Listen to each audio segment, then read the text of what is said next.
Bien, ¿cómo están? Estamos de regreso, lunes, con butaca de fondo. Esta vez tenemos al importante director, actor, dramaturgo, Ernesto Ráez con nosotros. Bienvenido acá a la casona, Ernesto.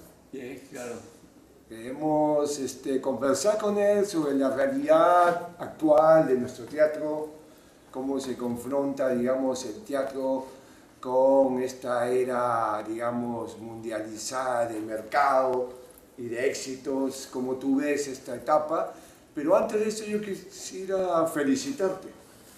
Creo que eres el primer peruano premiado internacionalmente en el Festival de Miami. No sé si este 11 de julio va a viajar allá para que me hagan la entrega así. Va a ser todo un ciclo dedicado al Perú, ¿ah? Van a ir elencos también de teatro peruano, van a ir estudiosos del teatro peruano. Es todo un homenaje al teatro peruano. Al teatro peruano. Ese premio es un premio muy significativo. Bueno, sí. Ha tenido grandes premios también, grandes premiados. Bueno, claro, Augusto Boal, Enrique Buenaventura, Santiago García, ¿no? Guchar de Latinoamérica en 7 Revier. Sí, es indudablemente una distinción muy especial. Bueno, yo en mi caso lo tomo como un homenaje al actor desconocido. Qué bueno.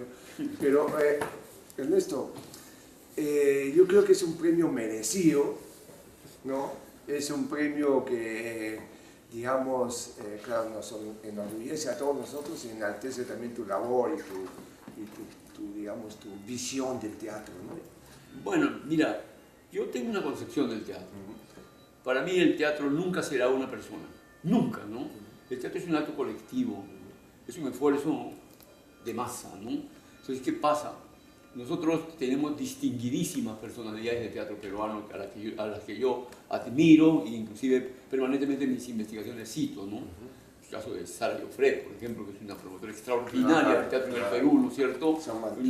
Claro, y una personalidad fuerte y batalladora, y que nunca baja la guardia y que siempre está haciendo algo nuevo. Ahora está animando a los críticos en San Marcos, dictando otros cursos, no sobre teoría del teatro, llamando a Vargas ya la tenemos en nuestra lista para invitarla otra vez. Sí, exactamente. Y como ella, pues tantos otros, ¿no? Mario Delgado, Miguel Rubio, toda la labor de Yuyashkani. Hablando de estos grandes artistas y directores y promotores de los 70, ¿cómo viste tú en esa época la aparición de este movimiento de teatro grupo? Bueno, ¿Cómo viste? Yo he tenido muy rápido concepciones que parece que se han instalado en lo que es propiamente la historia, ¿no es cierto?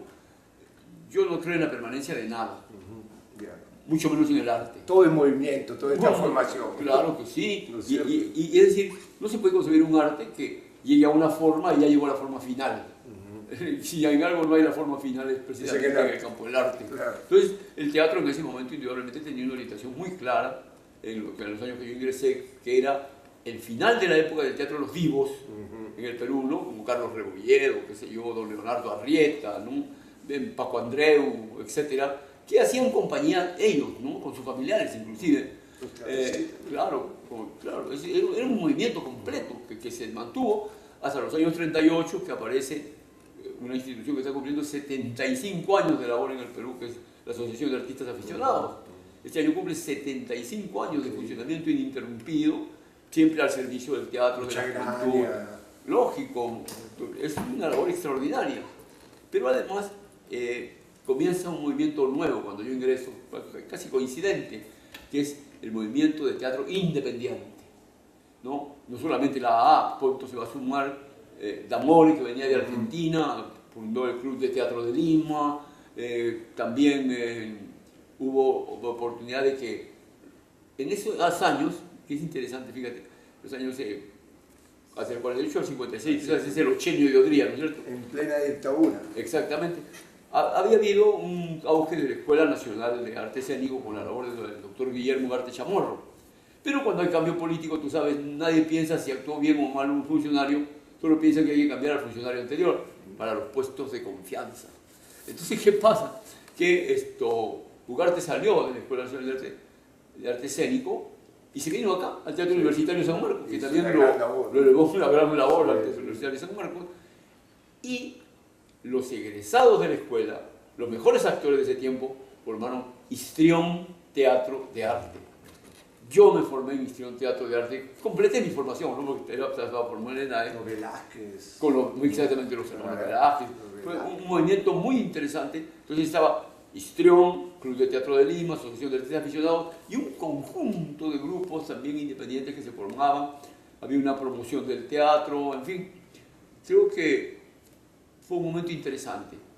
Eso duró hasta, podríamos decir, el año 68. Pasa por problemas políticos del Perú, como son las famosas guerrillas del 65, que ya iban dando una orientación política muy marcada al teatro. Histrión se alineó en esa línea política, ¿no? Presentó obras como Revolución en América del Sur, o Tupac Amaru de Osvaldo Dragún, y Revolución en América del Sur de Augusto Boal. Pero, además, y esto es lo interesante, llegamos a lo que se puede llamar la cumbre de la técnica de interpretación del grupo independiente, ¿no? Es decir, todo el mundo lo reconoce, no lo digo yo, porque yo protagonicé, por eso te digo un poco... Estabas en medio de... Claro, es la famosa obra Persecución y Asesinato de Jean-Paul Marat, interpretado por los locos del manicomio de Charenton, dirigido por el Marqués de Sade, que por tener un título tan largo, siempre lo abrevian Marazá. Claro. ¿No? De ahí se queda. Entonces, ¿qué pasa? Todo el mundo reconoce, ¿no? Yo hablo con Alberto Isola, los grandes maestros de ahora, ¿no? Miguel Rubio, etc. Todo el mundo dice, Mario Delgado, se sienten identificados con este montaje. Y en realidad fue un momento culminante. No se supo seguir a partir de allí. ¿Quién dirigió ese momento? Sergio Herrón, que es uno de los grandes maestros también del teatro peruano, ¿no? Él es chileno, pero ha hecho su familia acá en el Perú y es un peruano. Acá, claro, con su corazón naciente en Chile. Esto fue mi maestro también, don Sergio, cuando estuve en primero allá en la Escuela Nacional de Arte Escénico. Bueno, entonces, ¿qué pasa? Después de Marazá ya no se mantiene el espíritu de los grupos de teatro independiente, porque hubo una suerte de, que siempre la disyuntiva en el teatro peruano, cómo nos profesionalizamos. Querían convertirse en cooperativa de producción. Además creo que también entraban a la presencia, digamos, y la propuesta de Velasco, ¿no? No, claro, el 68 es el movimiento de Velasco también, de la participación plena. Que plantea otras... Claro, pero no era un choque ideológico con lo que nosotros hacíamos, porque tú sabes que el teatro es participativo, claro. Y si hay participación plena en algún lugar es en el teatro, precisamente, ¿no? Claro. O sea, no. Además tenía un carácter progresista, tú sabes, al comienzo del movimiento velasquista, y era alinearse con algo positivo. No, lo que sucede es que no saben continuar la profesionalización que buscaban, entonces paulatinamente va decreciendo el movimiento de teatro independiente y comienzan a ser famosos en su casa los grupos que ahora son famosos a nivel público, ¿no es cierto? Se hizo los años 69, 70, 71, ¿no? En que aparece Luiascani. Claro, el teatro del grupo. Claro que sí, en que aparece Cuatro Tablas, ¿no es cierto? En que aparece Telva, el Teatro Experimental Libre de Barranco, ¿no es cierto? Y grupos que desaparecieron, como el grupo Duende. Aquí había habido un grupo había habido un movimiento juvenil en los años 60, con el grupo Alba, que formó que se formó en ese tiempo, pero el que más sobrevivió indudablemente fue Homero, Teatro de Grillos, ¿no? Que es el famoso grupo de Sara, que también este año está cumpliendo 50 años. Que es increíble, ¿no? 50 años, o sea que tenemos la celebración de los 50 años digamos, de Homero, Teatro de Grillos, y también algo que se formaba en los pueblos jóvenes, que también comenzaba a crecer, y que es bueno mencionarlo porque indudablemente acá se olvida mucho la historia de que no aparece en los periódicos, ¿no? Y problema de claro, memoria, ¿no? Sí, claro, falta de memoria. Claro, y un poco el hecho de que también lo que no se fija por escrito, mueren los de la memoria y se va con ellos, ¿no? Inclusive esto que yo hablo contigo lo dejo en la memoria de lo que estamos hablando. Claro. De ahí la importancia también de lo que estamos conversando, ¿no? Es importantísimo. Claro que sí. Los puentes, ¿no? Porque tú te encuentras ahí, por ejemplo, con un hombre como Tomás Temoche, que llegó a ser un hombre verdaderamente trascendente para la relación entre la gente de teatro en el Perú, que forma el grupo Jaguar, que también está cumpliendo 50 años este año, ¿no? Entonces, mira tú, tenemos gente que ha hecho una trayectoria y que le ha dado un peso al teatro peruano. Por eso el teatro es un esfuerzo colectivo. Y por eso es que yo habitualmente entrego mi memoria del teatro completa, de lo más que puedo, pero me da pena no poder sentarme y comenzar a enumerar todos los nombres de toda la gente que ha hecho el teatro en el Perú. Pues yo siempre hablo mucho de el actor desconocido. Así como hay el soldado desconocido, ¿no es cierto? Que es el que gana las batallas, no los generales. Entonces los generales pasan a la historia, ¿no? Ganaron la batalla tal. No, pues, son las rosas de la libertad abiertas en el campo de batalla de los soldados desconocidos, los que hacen la historia. Bueno, se ha hecho un monumento al soldado desconocido. Mis palabras quieren ser un monumento al actor desconocido, ¿no? Todos estos que han gestado el teatro peruano. Nadie es propietario de la gestación del teatro peruano, sino un conjunto de esfuerzos. Entonces, en ese momento, como te decía, me preguntabas qué opinaba de los de ahora, pues, ¿no? Claro. Fíjate, recién digo a los de ahora que están naciendo, ¿no? En los años 71. En los años 71 hay una efervescencia política, ¿no? La verdad es que lo interesante es que llegaron al teatro sin saber hacer teatro. Me encanta eso, porque aprendieron a hacer teatro en el teatro. Se hicieron hombres de teatro haciendo teatro. Al comienzo se desconcertaban, pensaban un poco que la cuestión era ser panfletario, ¿no? El mensaje de izquierda, qué sé yo, en el escenario. Hasta que hay una famosa anécdota muy linda de Miguel Rubio. Dice que alguna vez actuó para unos mineros. Ellos actuaban... Eso es puño cobre, ¿no? Sí, claro. Puño cobre, claro. Y actuaban con blue jean y estas cosas, ¿no? Y que al terminar la función le dijo, qué bien, compañero, qué linda su obra, pero qué pena que se hayan olvidado de los disfraces. Mira, esa es una anécdota de cómo ve la gente lo que debe ser el espectáculo, por dónde le debe llegar el mensaje. No por lo que se dice, sino por lo que se dice inclusive cuando no se habla, por la imagen, ¿no? Por la fuerza. Tú sabes bien, eso es el arte, ¿no? Claro. El arte no es una cosa... Lo que no se dice y lo que se dice es muy bien, importantísimo. claro, no es una retórica, ¿no? Claro. Es algo que se implanta en la mente del espectador con muchos elementos. Entonces, aprendieron. Lo hermoso es que aprendieron, ¿no?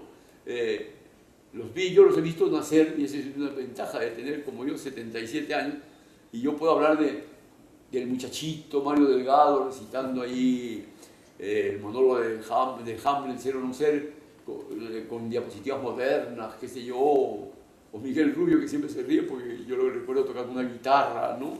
Esas cosas de muchachos entusiastas, pero que verdaderamente asumieron el teatro, que comenzaron a llamarle teatro de grupo. Claro, no era tan original porque en ese momento en Estados Unidos también ya crecía lo que se llamaba el Living Theater, o sea, viviendo el teatro, ¿no? Que era gente que casi convivía en Judy Malina y... Claro, Judy Malina y Julián Beck.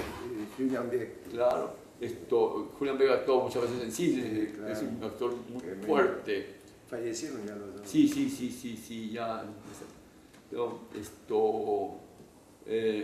Hay una película de un fantasma que se le parece que en el subterráneo de Nueva York se encuentra con un fantasma, el fantasma ese también, ese es Julián Beck, ¿no? Es una de sus últimas actuaciones. Bueno, pero vamos a dejar eso, vamos a seguir en la línea del Perú. Mira, aparecen y su desarrollo es paulatino. Nosotros podemos hablar, me preguntabas de la década del 70 como una década de algo que pudo ser y que no llegó a ser lo que pensaban, sino otra cosa. Mira, no, pues es muy propio del teatro. Es un proceso, ¿no? El teatro es un proceso de producción de sentido. Tú nunca sabes finalmente, tienes la intuición de lo que te va a salir, pero en el proceso de ensayos aparecen imponderables que van orientando, reorientando, reajustando. Yo creo que es el proceso de todo proceso creativo, artístico, ¿no? En la película misma, cuando uno hace el montaje, en la pintura misma, cuando está el pintor probando en el lienzo. Explícanos eso de que no llegaron a hacer... Claro, eso no es una frase mía, fíjate. Eso es una conclusión de Hugo Salazar del Alcázar. falleció. Uno de los hubiera sido un excelente crítico después de Alfonso Latorre, que es el más grande crítico que ha tenido el Perú en teatro, porque se metió con el movimiento. Porque ¿qué pasó en esos años 70? Se gestaron lo que actualmente se recoge, no se cosecha, ¿no es cierto? Fueron los años de gestación. Entonces, el año de gestación, ¿sabes? Todavía no es el niño, ¿no es cierto? Y inclusive cuando el niño nace todavía no es el hombre, ¿no? De eso se trata, ¿no? De eso se trata. Se agitaban, ¿no? Son los años en que Tello hace, por ejemplo, los festivales de teatro para niños, en que hay congresos de teatro para niños. Comienzan antes de las muestras de teatro peruano, pero en los 70 también Sara Joffrey, con su empuje, por eso yo la estimo tanto, impone una muestra de teatro peruano, porque por ahí se habían puesto a decir que no había teatro en el Perú, ¿no es cierto? No diremos quién, porque bueno, esos nombres se olvidan. Resulta que ella, para demostrar que había, hizo una muestra de teatro peruano. Y comenzó la muestra. Y la muestra sigue hasta la fecha, ¿no es cierto? Claro, ¿no? En más de 30 versiones. Esa generó el deseo de presentar al teatro peruano, pero los 5 primeros años todavía en Lima. Todavía en Lima. Yo recuerdo porque yo estuve en la primera mesa redonda que se hizo cuando se abrió la muestra. Pero después, ¿no? También en esa mesa recuerdo que estaba Jorge Guerra, que ahora es director, ¿no? del Teatro de la Universidad Católica, ¿no? De la Escuela del Teatro de la Universidad Católica. Sí, son 5 años que se hace en Lima. Pero en el 6º año se va a Cajamarca. Y en Cajamarca nace la idea de hacerla en diferentes provincias, ya no en Lima. Aunque después volvió a Lima también, ¿no? Y de nuevo a las provincias. Y eso convierte entonces a la muestra en algo nacional. Y que hoy día tiene una organización muy sólida de escuelas que hay regionales, hay también un taller regional, un taller nacional, hay muestras regionales, muestra nacional a la que van los que son distinguidos en las muestras regionales. Se mueve el teatro peruano en esa área, pero el teatro peruano no se reduce al motín.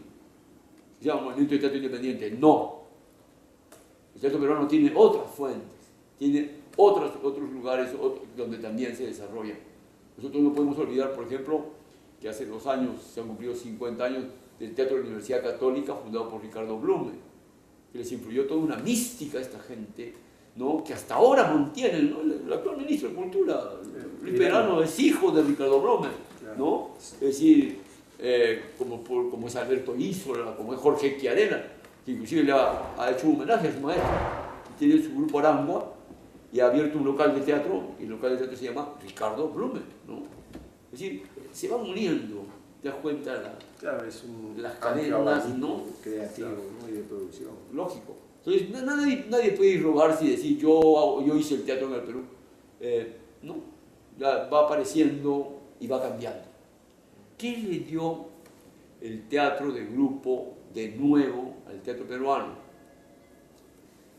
Al comienzo la inquietud política, que no es muy estética, pero sobre esa inquietud política, cuando aparece ya la exigencia estética, que aparece después de la muestra de Iquitos, donde se discute por primera vez la estética en el teatro, formas teatrales muy variadas, ¿no? Es decir, y lógicamente, lo que en los 70 era un balbuceo, que era la creación colectiva, ¿no? Con la que decían, se acabó el teatro de autor, ahora la creación colectiva, ahora estamos de nuevo en teatro de autor. Eso es lo que te digo que cambia, uno nunca puede decir, esto ya acabó. Claro, ¿tú como dramaturgo, cómo veías eso? No, yo siempre he aceptado todo, claro. Pero no por facilismo, sino porque sé que cambió. Claro. Y yo qué hago frente al cambio diciendo, esto que yo hacía cuando era niño era lo bueno y ahora no.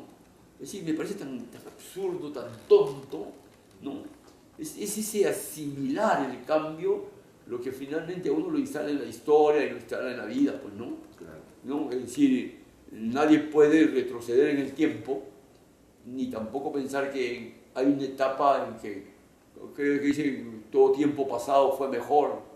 Siempre se olvidan que antes de eso el poeta ha dicho, como a nuestro parecer, todo tiempo pasado fue mejor. Sí, claro, cuando yo no tenía achaques, ¿cómo voy a decir que no fue mejor los 30 que no tenía ni uno, no? Se refería a eso. Pero eso es una cosa muy distinta, pues, ¿no? No Está tiene... descontextualizado. Claro que sí. Hay un montaje. No, poco a poco entraron en la profundidad, ¿no? Poco a poco entraron en la profundidad. Un montaje que inaugura los años 80, que marca ya una visión experimental en el teatro peruano, es sin lugar a dudas interesantísimo. Por ejemplo, El beso de la mujer araña, ¿no? Ya, puesto por Montalva, ¿no? Sí, Beto y... Claro.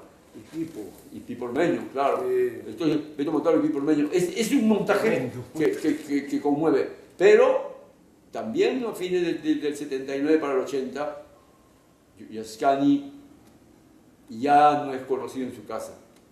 Ahora es un grupo sólido y presenta Alparraiku, una fiesta popular en la canchita de San Fernando, con una visión andahuaylina de la plástica, con una alegría y una fuerza adquirida en el teatro callejero de esos 10 años.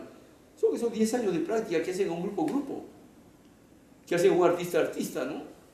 El artista cuando egresa no es nadie, necesita muchos años de práctica. Te das cuenta por qué los 70 son años de maduración, ¿no? Es también cuando Cuatro Tablas ya ha adquirido una proyección internacional, porque Mario Delgado se fue primero con Jiménez a Venezuela y vuelve de allá, funda Cuatro Tablas. Cuatro Tablas se va firmando en sus formas teatrales abiertas y por esos años también están presentando obras diferentes, ¿no? De experimentación. Entonces ya hay un afán de jugar con la forma teatral hacia nuevos cauces sin perder la visión frontal, pero ya no estamos en la realidad de los 70. Ahora, en este tiempo... Ahora ya está Sendero Luminoso. Claro, cuando entra en la etapa, digamos, de la violencia interna y que los grupos se vuelven a cerrar en sí mismos, ¿no? Y confrontarse con propuestas de otro tipo, ¿no? Se crea también, creo que aparecen versiones un poco más, digamos, interiorizadas, un poco más... Yo te diría que en los años 80... Porque el teatro popular se mantiene, ¿no? Pero en los años 80 se mantiene, ¿no? Y tanto es así que hay un libro justo de Hugo Salazar de la Cárcel, un libro muy pequeño, que se llama El teatro de la violencia, en que señala todos los montajes que en esos años testimonian en el escenario la situación de violencia que se vivía, ¿no? Y hay muchísimo que comentar en ese aspecto. Pero yo me detendría, por ejemplo, en un autor, ¿no? Como es Santisteban, ¿no? Que Alfonso Santisteban pone obras de teatro como que sido El caballo del libertador, ¿no es cierto? Pequeños héroes, en los que el hecho violento se da en el escenario tal cual se estaba dando fuera, ¿no?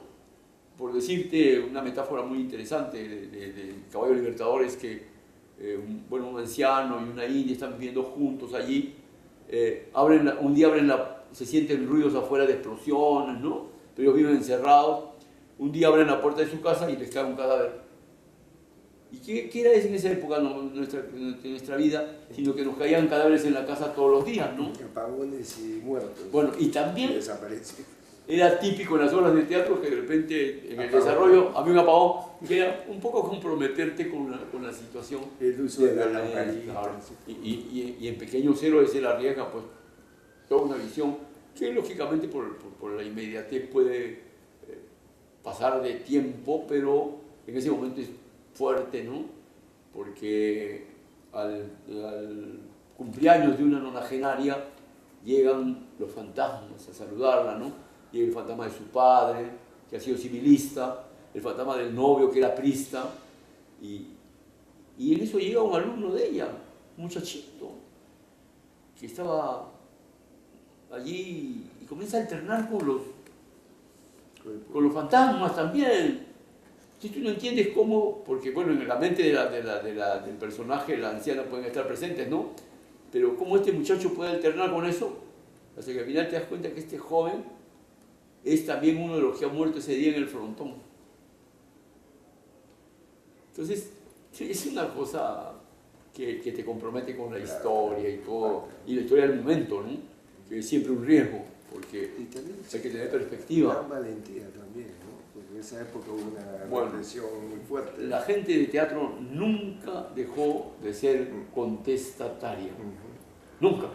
¿Tú qué piensas de la propuesta que hizo en esa época también Guillén? ¿Quién? Edgar Guillén.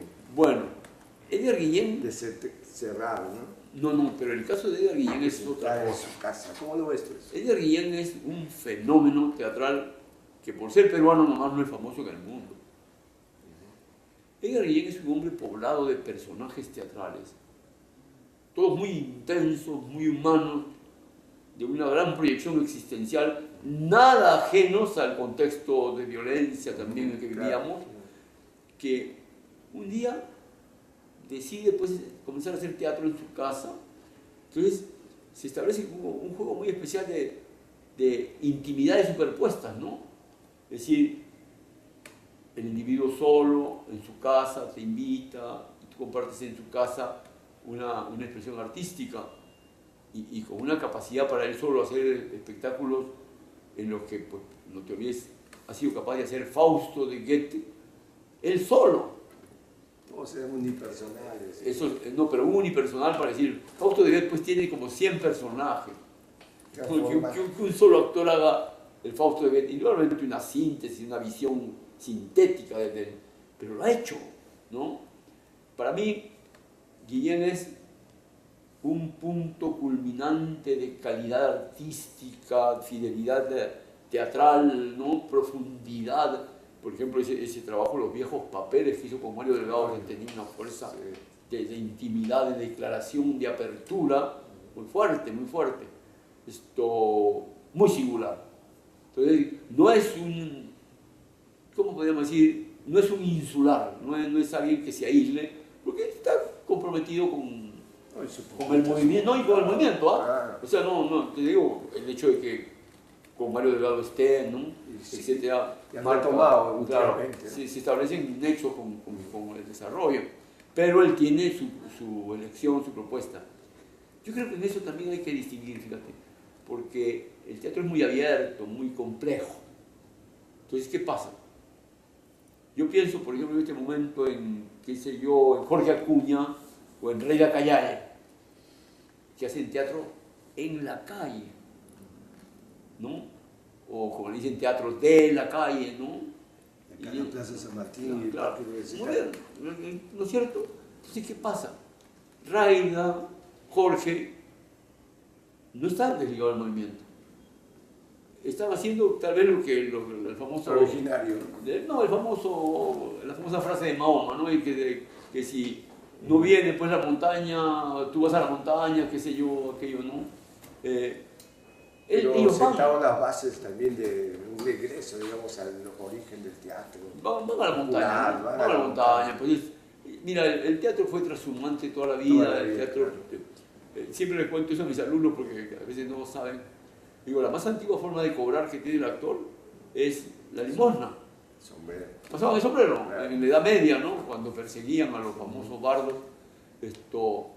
Pero en ese momento también, ¿no? En el momento graciano y todo, aparece Jorge con su teatro de la calle, sus famosos carteles, ¿no? La pizarra. Raida Callaye, que también es una gran actriz del teatro de la calle, que comprometía a la gente en lo que ella hacía y movilizaba a su público con mucha calidad, mucha intuición. Tú no los puedes alinear con... No se alinean en la historia de grupos establecidos. Ahora, yo creo que de todos los grupos establecidos, hay un grupo que no debemos olvidar, y ya porque estamos hablando casi siempre de Lima, y es el grupo Barricada de Huancayo, de Eduardo Valentín, que para mi concepto es uno de los mejores grupos de teatro del Perú, Lógicamente no está en Lima, pues no es famoso, ¿no? Para ser famoso hay que ser de Lima. Centralismo. Sí, es un problema muy delicado, pero esto se realiza una labor extraordinaria, ¿no? Y todas sus composiciones están cargadas de fuerza telúrica. En el centro, Junín, Huancayo específicamente, hay un excelente movimiento de teatro, ¿no? Tenemos una dramaturga singularísima, ¿no? María Teresa Zúñiga, que tiene un teatro moderno y de raigambre huanca. Eso es lo interesante, ¿no? ¿Ya? Para el que quiera estudiar a fondo un hecho histórico trascendental, que tenga instrumentos históricos sólidos, ¿no? Yo le recomiendo que investigue la historia del teatro en el Perú. Es decir, es la diversidad y la... Claro. Ahora, fíjate, estamos en los 80. Pero yo quiero hacer un regreso, porque acabo de recordar a tu época, en el sentido de recordar también y que nos cuentes un poco sobre Hernando Cortés. Bueno, Hernando también fue un hombre siempre investigador. Tú sabes que él cuando se fue a Alemania, se fue a Europa, estuvo en Europa un tiempo, sí. Al volver trajo lo más avanzado que había en ese momento en Europa en dramaturgia, ¿no? Que era el famoso movimiento de los iracundos en Inglaterra, ¿no? Él trae, justamente, se llamaba iracundos porque una obra emblema, digamos, del movimiento de John Osborne era Recordando con ira, ¿no? Recordando con ira. Y él pone acá en Lima Recordando con ira, ¿no es cierto? Protagonizada por Brado Radovich. Yo actuaba ahí, ¿no? Y era un grupo interesante dirigido por Hernando Cortés, ¿no? Entonces Hernando Cortés, desde que llega, comienza a plantear visiones muy interesantes del teatro, porque a la vez él se imbuye de lo que también va llegando acá como una forma muy definida, que es el teatro de Brecht.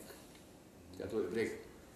Precisamente el teatro de Brecht, el primer montaje del teatro de Brecht lo hace en la Hebraica, poniendo algunas escenas de terror y miseria del Tercer Reich.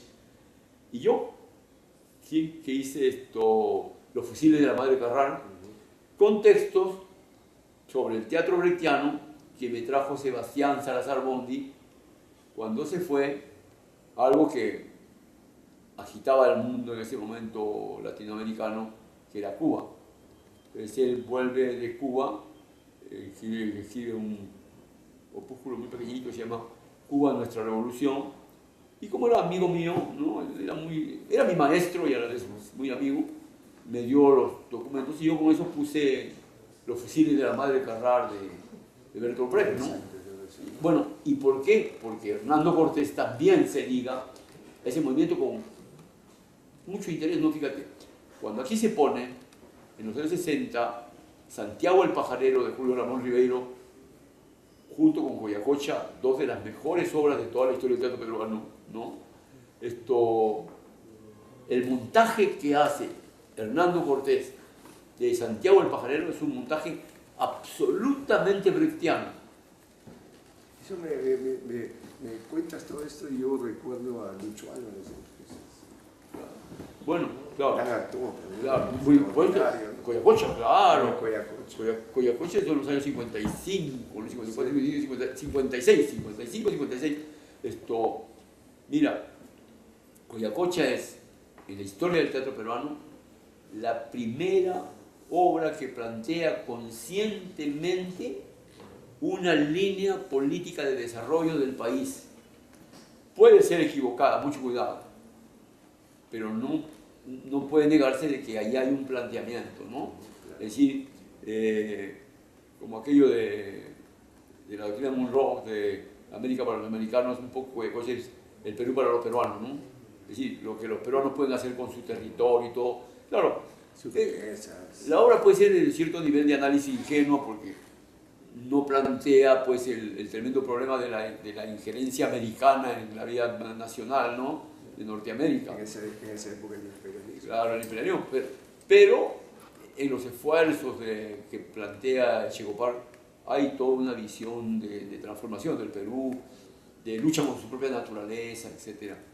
Sí, muy interesante Coyacocha. Y años después, también, como te digo, en el camino, Santiago del Pajarero. Y no estoy como, fíjate que estamos hablando de Hernando Cortés, y claro. Hernando Cortés está comprometido con Santiago del Pajarero. Inclusive cuando él escribe, ya comienza a escribir teatro histórico, ¿no?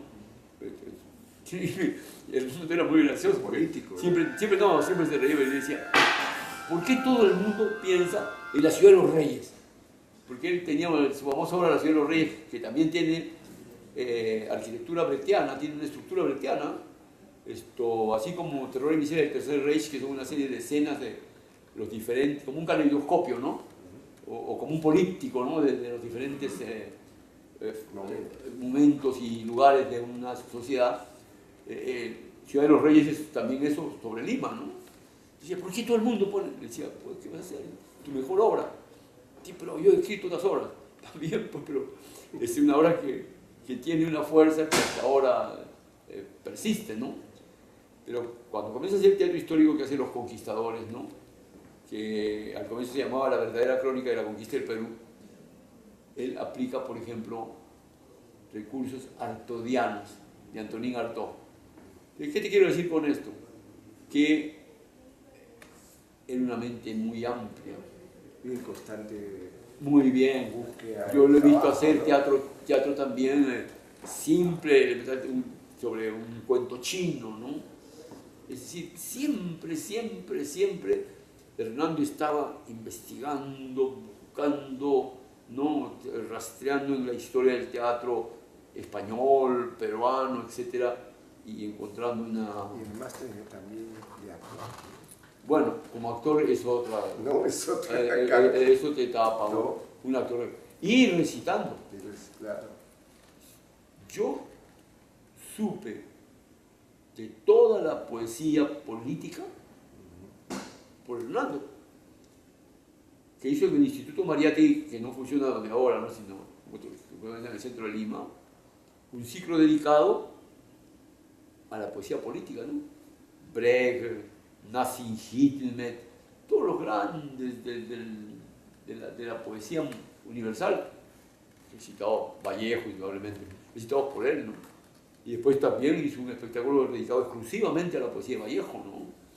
Sí, Hernando Cortés es un talento extraordinario. Nos lleva a otro talento también que me gustaría tu opinión, Cáez, que es Alonso. Alonso Alegría. Sí, yo pienso que Alonso Alegría es básicamente el cruce sobre el Niágara. Ajá. Y luego, como se aparta del movimiento teatral peruano y se va mucho tiempo a Estados Unidos, no se inserta plenamente en el movimiento teatral, ¿no? Siendo un gran maestro, indiscutiblemente un gran maestro, ¿no? Un dramaturgo de mucho conocimiento del teatro, ¿no? Un orientador discutible en su columna sobre el teatro peruano, porque a veces habla muy, aunque en el fondo todos lo hacemos, muy individualmente, ¿no? Yo recuerdo algunas cosas de enfrentamiento. Claro, con claro, todo el texto. Claro, exactamente, ¿no? Pero es eso. Una cosa importante que hay que recordar de Alonso Alegría es cuando aparece en el teatro. Funda un grupo que se llama el Grupo Alba, ¿no? Este Grupo Alba es uno de los primeros grupos juveniles que hay en el Perú por esos años, de los grupos independientes. Primero pone en escena La Fuerza Bruta de Steinbeck, ¿no? Y que le llamó Ratones y Hombres a su espectáculo, en una excelente adaptación juvenil. Y después se pone nada menos que Esperando a Godot, ¿no? Que es también con un sentido de la dirección escénica, de una estética muy sutil, revelaba una persona de mucha inteligencia, de mucha agudeza para la conducción de lo teatral, ¿no? Otro montaje que yo le recuerdo también así, donde aplica todo su talento, es en esta famosa obra de Los Cachorros, ¿no? Que hacía unos juegos de perspectiva con el escenario interesantísimo. Entonces, siempre en Alonso hay un talento que se retrae, vuelve, ¿no? Se retrae, vuelve.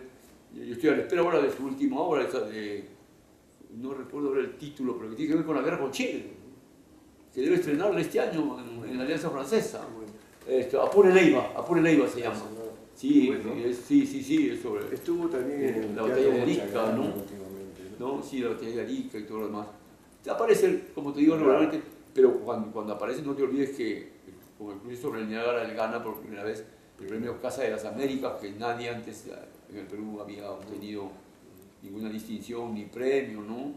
Sí, y también gana el concurso del teatro universitario con la misma obra, ¿no? Con el Cruce sobre el Niágara.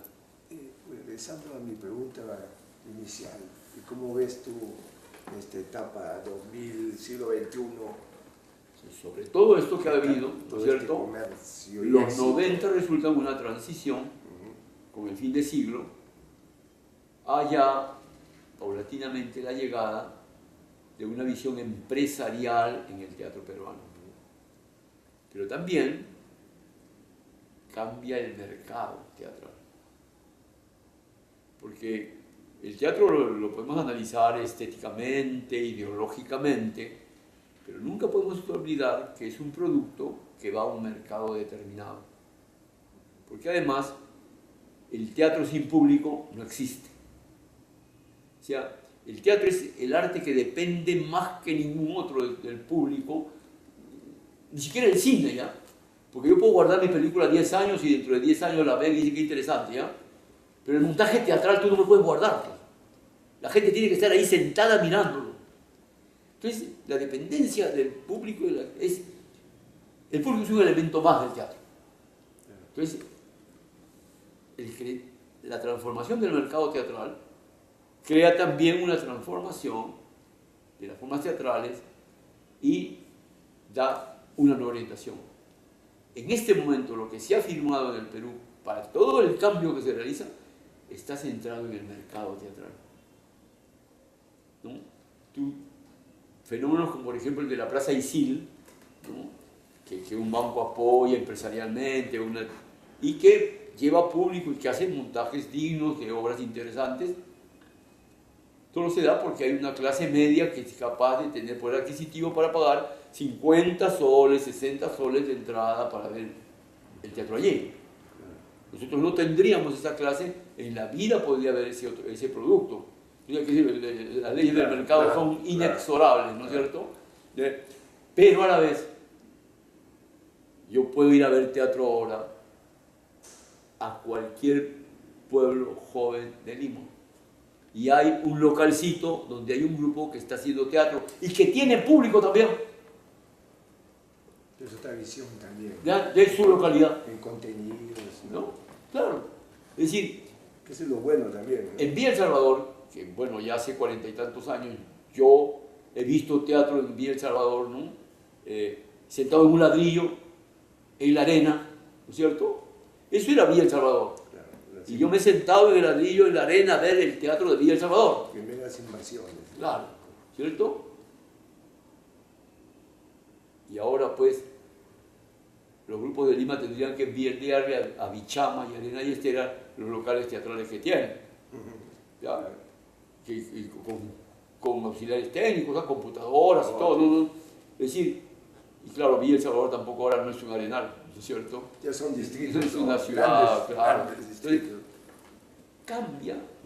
Es interesante el proceso también, ¿no? Paralelo al desarrollo de la ciudad. Claro, mira, la regionalización, tú sabes, en el país es una cosa amorfa todavía, no muy definida, pero es regionalización, ya, digamos, a la peruana. Entonces, ¿qué pasa?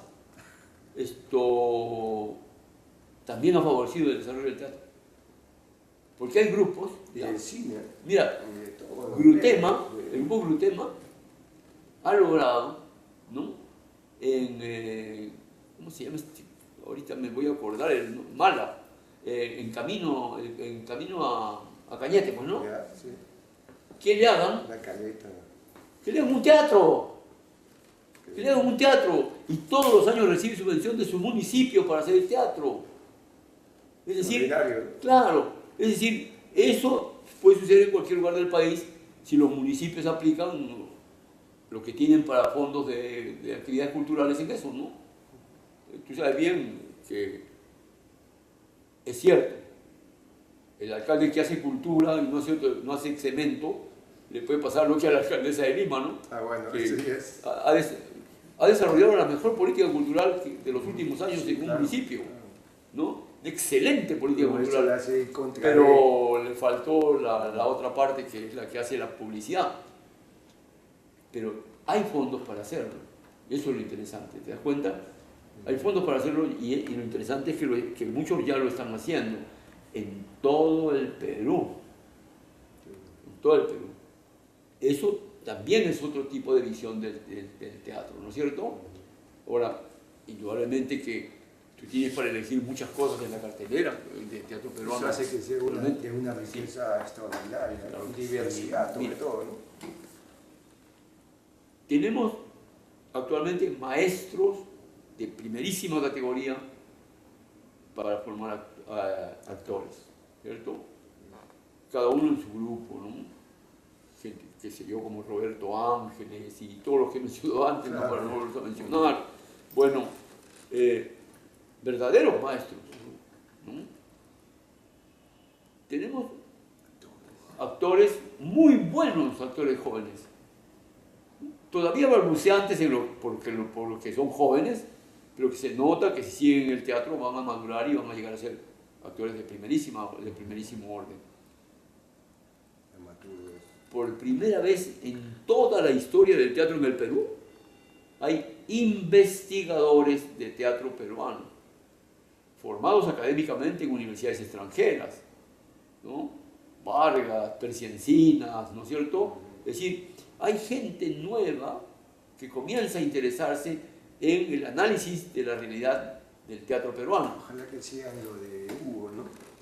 Siguiendo esa línea también. No, todos están así, no, todos están metidos en el movimiento. Claro. O sea, no son investigadores, Acá, por ejemplo, de afuera, ¿no? hace poco lamentamos la muerte de una niña que justamente trabajaba conmigo con mucho cariño, Ivonne Barriga, ¿no? Que se formó también en Brasil y cuando ha venido acá a Lima a investigar para su doctorado, estuvo trabajando con un teatro comunitario, metida con el teatro comunitario, viviendo con el teatro comunitario. No es una investigadora superficial, una pena que falleciera, muy joven, ¿no?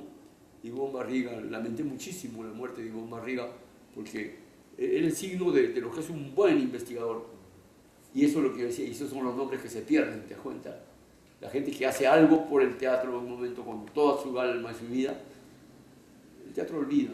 Claro, hay tanto que recordar, pero debemos de tenernos así, en esas luces, ¿no?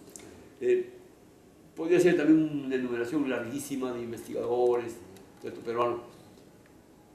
No te olvides que desde hace 1 año y medio, 2 años, ya en el Perú la profesión de actores tiene nivel universitario.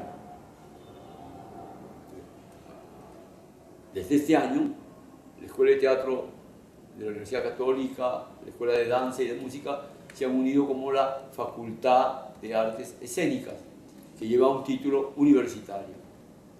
¿Ves? Se adquieren también nuevas categorías académicas, ¿cierto? Ha desaparecido la crítica en los periódicos. Ya no hay recensiones críticas en los diarios. Se han comercializado. Ya no toca la cultura también los periódicos. No, si pagas, sí. Por ejemplo, claro. Sí. Claro. Tú vas a encontrar noticias permanentes de la Plaza Isil con el comercio porque el banco le paga los... No, esto... El apoyo se ha vuelto definitivamente nuestros empresarios también, es decir, el idílico periodista antiguo ya está Claro, desapareciendo, claro, ¿no? claro. Entonces, ahora es la empresa periodística y eso también te das cuenta. Claro, Es decir, un cambio. las visiones van cambiando, todo va cambiando. En esto, me refería a que han desaparecido, pero allí es lo interesante. La red, que es pésima y a la vez es genial, La web. claro, Ahorita tiene estamos al aire. una cantidad de críticos Claro. de teatro peruano excelente, ¿no? Bueno, mencionaremos acá a Sergio Velarde solamente porque él es uno de los más fieles, ¿no?, que hay, pero hay todo un grupo de teatro de la Universidad de San Marcos, de jóvenes de la Universidad de San Marcos, que tienen su página de crítica teatral, orientados e inspirados por Sara Llofré. Entonces, mira tú, es una nueva fuente de información. Ahora, mira, yo detesto Facebook, lo detesto definitivamente. Cada vez que me llega algo de Facebook lo mando al spam, porque no me gusta que me anden diciendo, tal, puse una foto y quiero que la veas, y me parece tonta la información, la más tonta información de la web. Hay de todo también. No, yo te digo, LinkedIn, Facebook, detestables. Pero yo reconozco que son órganos que para difundir cierto tipo de ideas resultan perfectas, ¿no? Funciones de teatro, actividades. Yo a todos mis amigos les digo humildemente, mira, tal quiere que sea su amigo, y no, le digo, si yo soy tu amigo directo, tú conoces mi mail, mándame a mi mail nomás, ¿para qué necesitas mandarme a través de Facebook? Y me parece un intermediario absurdo, ¿no? Absurdo. Por lo demás, porque en Facebook también aparecen muchas cosas feas que son calumnias. Sí, claro. Entra de todo. Claro. Entonces, ¿cómo podemos aceptar un medio que puede formar tanto la información que un día aparece, pues, qué sé yo, que asesinó a su última esposa tal persona y resulta que no la ha asesinado, ¿no? Y cosas peores todavía. No, claro, muy delicado. Ese es el lado Bueno, negativo, ¿no? pero todavía la intimidad del mail a mail creo que es lo más íntimo con lo que se puede trabajar Que va en la red, ¿no? que va con tu interés, Y cuando uno quiere algo más, los blogs pop, pues, ¿no? Claro. O tu página web ahí que pones, ahí todo el mundo te lee porque tú pones. Por ejemplo, estas cosas de historia que yo te cuento, que ya se irán conmigo, pues, ¿no? Dentro de poco.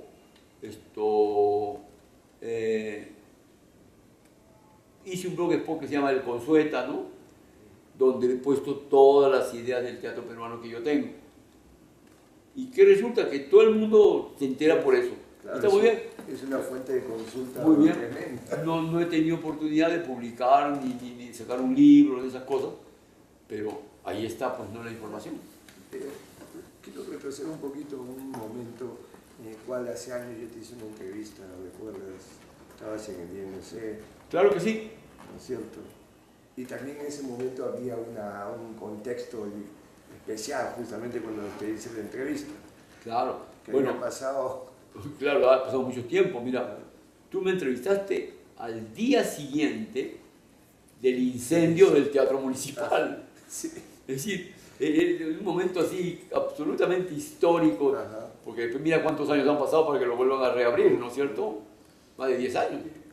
Claro, yo estaba en una indignación tremenda y muy lúcido también tu posición. Claro, ¿cómo te podría decir? Era un signo de la incuria estatal que ha habido siempre por el teatro, ¿no?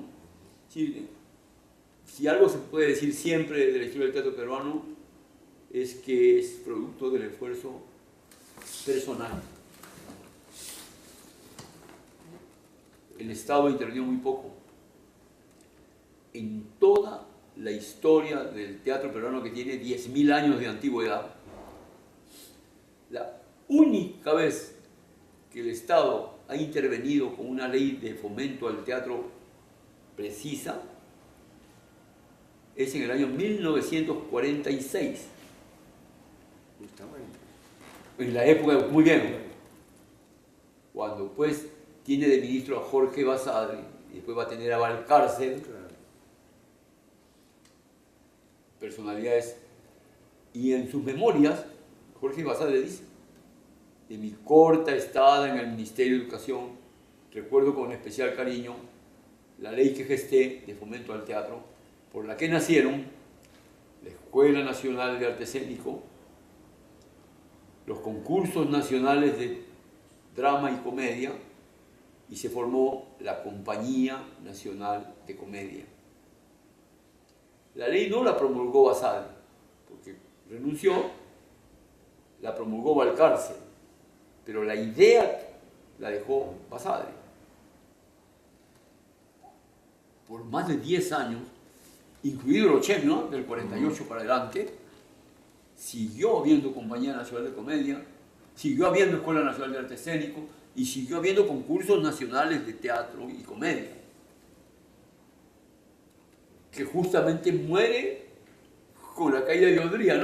Parece mentira que es un caso muy singular, ¿no? De un tiranuelo de la catadura de Odría, pero que en el campo del teatro se mantuvo un apoyo permanente a la actividad, ¿no? Sí, un caso singular. Él fue un personaje, digamos, que manejó muy bien el asunto del asistencialismo, ¿no? La construcción y el manejo de... Sí, no, pero comprendemos que Ministerio hiciera de hospitales, estas cosas, porque eso le daban plata para guardarse también, ¿no? Pero hacer teatro, ¿qué plata le va a dar? Una cosa rara. Claro, un fenómeno. Una cosa, pero se mantuvo, claro. Se mantuvo. Ernesto, ¿qué le dices tú a los jóvenes directores? ¿Qué podrías decirles a los jóvenes, a nosotros y a los jóvenes directores de teatro, a los dramaturgos? Sí, pues los mensajes. Mira, yo le diría lo siguiente. No es un mensaje, sino tu pensamiento. No, sí, te digo lo que yo pienso a esa altura de mi vida, ¿no? No hay posibilidades de vivir la vida de uno en función del ejemplo de ninguna otra vida. Porque la vida de cada cual es original. Cada ser humano es algo que no se repetirá. Nunca. Se da un momento, apareció con toda su potencia, y si se realiza, podrá dejar algo tal vez como legado. Y si no se realiza es una pena porque se habrá frustrado, ¿no? Pues a veces dicen cuando alguien muere malogrado, ¿no? O sea, no logró todo lo que pudo lograr. Pero es esa persona y nadie más la que puede hacerlo, ¿no? Luego vendrán otros que lo van a perfeccionar, lo van a mejorar, inclusive van a cancelar esas ideas ya, no importa. Pero es una cadena. Entonces, lo que yo le diría a cualquiera que nace, yo tengo mis hijos y tengo 6 hijos que son maravillosos, y todos son distintos, y todos son estupendos. ¿Qué pasa? Afirma lo que eres en la medida en que te lo permite el medio y tú puedas en el medio afirmarlo, ¿no? Pero eso sí, sé fiel al camino que elegiste, porque es un problema de fidelidad, ¿no? Sí, yo tengo mis amigos, por ejemplo, que todavía, pues, 77 años, entonces siempre decían que porque me había metido al teatro, yo comencé estudiando medicina acá en San Marcos. Entonces, ¿qué pasa? Me dicen, ¿y todavía sigues en el teatro? Yo lo miro así un rato, le digo, ¿tú todavía sigues siendo ingeniero? No, es decir, si hasta los generales retirados siguen siendo generales, ¿no? Claro. Entonces, que ellos generalmente los generales mueren en su cama, nunca mueren en la batalla que debieron librar. Es ese problema de la fidelidad, que es muy importante, y desarrollarse con humildad, que significa reconocer las posibilidades que tienes en cada momento. Porque indudablemente hay un óptimo personal, que nunca es igual. Indudablemente, pues el joven de 20 años, del año 56, no es este señor de 77, ¿no? que se le escapan algunas cosas y otras ya se le quedaron ahí almacenadas, hay otra perspectiva, la perspectiva del tiempo, ¿no es cierto?, que es el mejor maestro en el teatro. En el teatro, el hombre de teatro se hace en el tiempo, en la fidelidad a lo que hace y en el tiempo, ¿no? Es bien interesante. Es decir, yo me pongo a leer, por ejemplo, un artículo de Miguel Rubio, como este último que escribió para Confesiones de Ana Correa, extraordinaria actriz Ana Correa, esto sobre la performance, y hay una densidad y una sabiduría en lo que está hablando, pues, ¿no? Miguelito, que no, claro, indudablemente es un hombre ya que ha hecho una vida, tiene una experiencia, está en otro momento, ¿cierto? Eso es, nunca tratar de fijar una imagen para siempre, porque la imagen para siempre no existe, ¿no? Existe, desde el comienzo lo dijimos, el Pantarrey heraclidiano, ¿no? Todo fluye, todo cambia, ¿no? La otra versión sí es un poquito rara, porque si nadie se baña 2 veces en la misma agua de un río, bueno, depende de la higiene, ¿no? Y se puede volver a bañar. Pero el asunto es que es eso lo que hay que hacer. Y en el arte, un poco hemos hablado casi de historia, nunca creer que el teatro que se recibe es la última forma de hacer teatro. Siempre es un proceso, una transformación, y una búsqueda nueva siempre.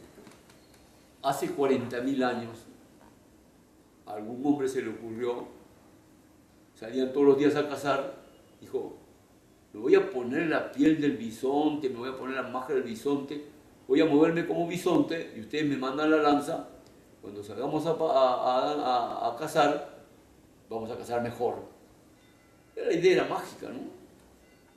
Pero ese primer hombre haciendo de bisonte fue el primer actor, con su vestuario, su máscara, qué sé yo. Y no habló, porque no había lengua en esa época, ¿no? Después aparecieron las lenguas, danzó. Entonces cuando un alumno viene y dice, estoy haciendo teatro moderno, ahora hago danza, teatro, lo miro con mi mente de historia y digo, mejor dicho, lo que se hacía hace 40.000 años. Con lo que el tiempo ha cambiado de perspectiva para lo que él hace, indudablemente. Claro, claro. ¿No? Con lo que el tiempo le ha agregado, qué sé yo, él puede hacer su danza teatro con proyecciones de computación, qué sé yo, con efectos cibernéticos, ¿no? Pero en esencia hay una corriente permanente de esto que hace pues que el teatro sea también un arte incuestionablemente de profunda humanidad, ¿no? Está siempre presente el perfil histórico del hombre. Es decir, del teatro se puede decir tranquilamente que nada humano le es ajeno, ¿no? Todo lo que es posible en la humanidad es así, pero también hay que aclarar, y todo eso es lo que tiene que comenzar a elaborar el joven artista, ¿no? En su camino, que lo encuentra, por suerte todos lo encuentran. En realidad los profesores siempre creemos que estamos enseñando al alumno. Lo que estamos haciendo es orientarlo para que se descubra, y cuando ya se descubre él va a tener su propio maestro interior. No, eso de que uno enseña, esa es creencia del profesor jovencito, ¿no? Que tiene que enseñar todo así. No, hay que estimular, pero encontrar ese tipo de camino, de expresión propia. Además, todo artista mata a su igual. No pueden haber 2 artistas iguales, porque uno de los 2 es el imitador del otro. ¿Sí? También se trata de eso, de vivir para ser imitador de sí mismo. Es decir, encontrar en uno mismo la fuente eterna de este renovarse permanente.